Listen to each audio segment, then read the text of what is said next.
नमस्कार, स्वागत है आप सभी का। आप देख रहे हैं एनएमएफ न्यूज, आपके साथ मैं हूं नम्रता चौधरी। बिहार में जब एसआईआर हुआ तो हल्ला बोल हुआ।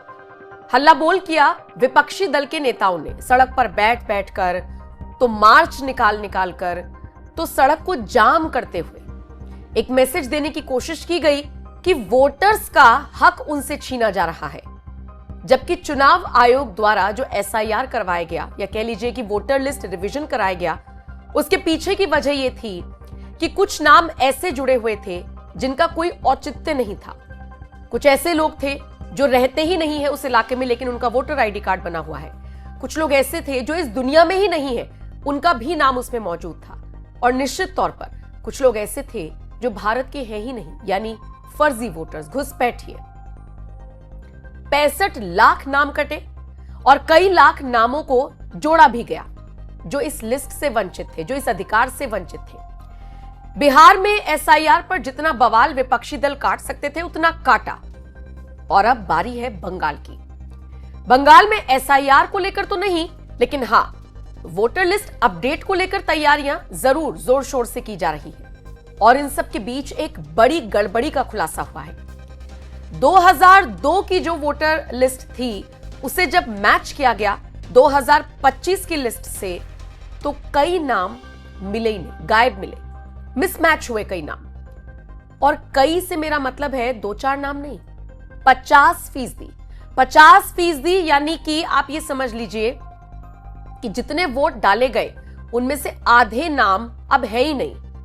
अब उनका पता लगाया जाएगा, ये नाम कहां गए, तो ये कैसे गायब हो रहे हैं, क्यों मिसमैच हो रहे हैं, इसी का रिवीजन किया जाएगा।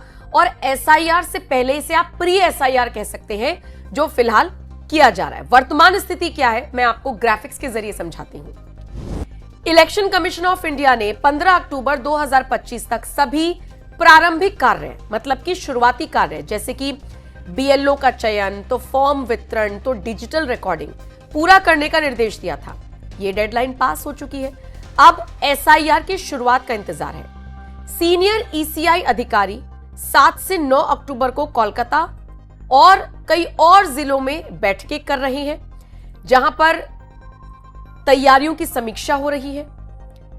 वेस्ट बंगाल में कुल 7.89 करोड़ वोटर्स हैं। जून 2025 तक का आंकड़ा आपको बता रही हूं।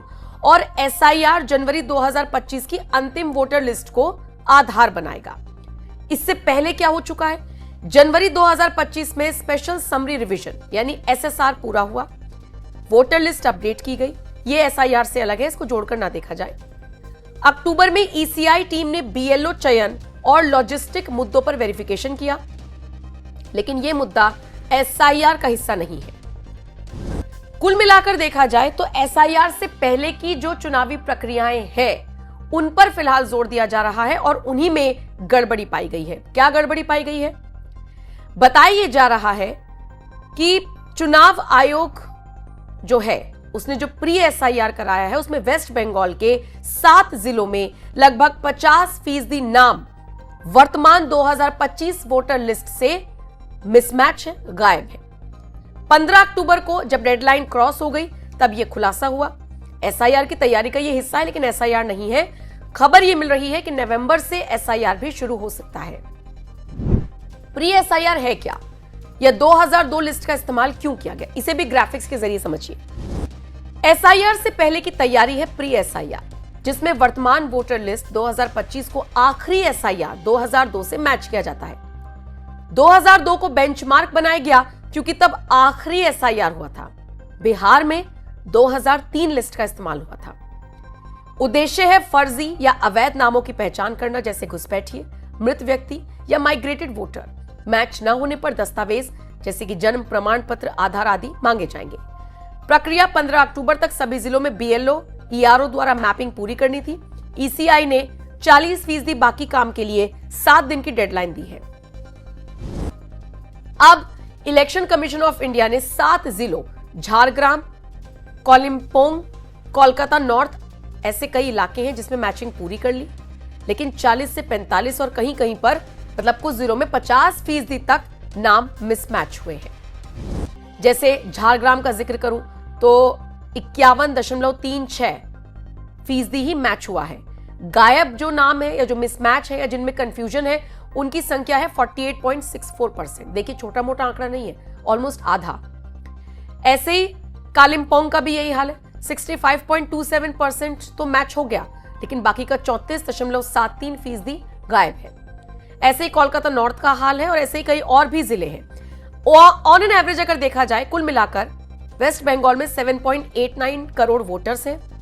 ऑन एन एवरेज देखेंगे 45 से 50% तक मिसमैच है। और मतलब ये बड़ा अपने आप में सवाल है। सवाल ये भी है कि ये लोग गायब हो गए हैं कि माइग्रेट कर गए हैं कि मृत हैं, घुसपैठी हैं, इसको लेकर भी फिलहाल जांच की जाएगी। अब देखिए एसआईआर अभी हुआ नहीं है, प्री एसआईआर होने की बात सामने आई है। बिहार में तो मुद्दा बना लिया गया कि चुनाव के टाइम पर ही क्यों, तो टाइमिंग पर लगातार सवाल खड़े किए गए। बंगाल में चुनावों से थोड़ा वक्त पहले करा रहे हैं, उसके बावजूद टीएमसी का विरोध, कांग्रेस ने मांग उठा दी, बीजेपी ने हालांकि समर्थन कर दिया।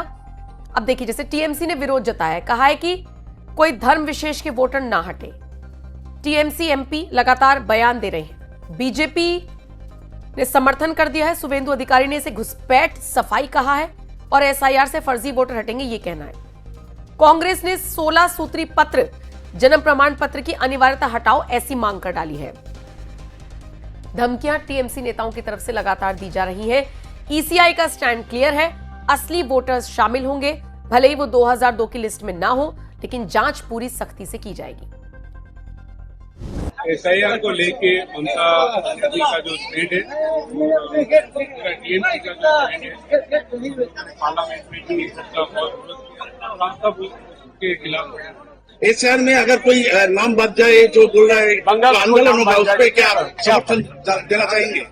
मैं टीएमसी पार्टी का जो भी डिसीजन है उसके समर्थन में हूँ और यहाँ के लोगों के लिए, यहाँ की जनता के लिए, वेस्ट बंगाल की जनता के लिए और उनकी भलाई के लिए हमेशा उनके साथ खड़ा हूं। तो बिहार के बाद अब बंगाल का नंबर देखने को मिल रहा है और यहां पर भी विपक्षी दल के नेता इसे मुद्दा बना रहे हैं। आपके हवाले ये खबर, जिस तरीके से 45 से 50% तक के नाम मिसमैच देखे जा रहे हैं, इस पर आपका क्या कुछ कहना है?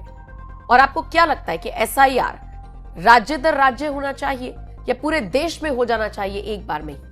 कमेंट करके आप अपनी राय हमें जरूर दें।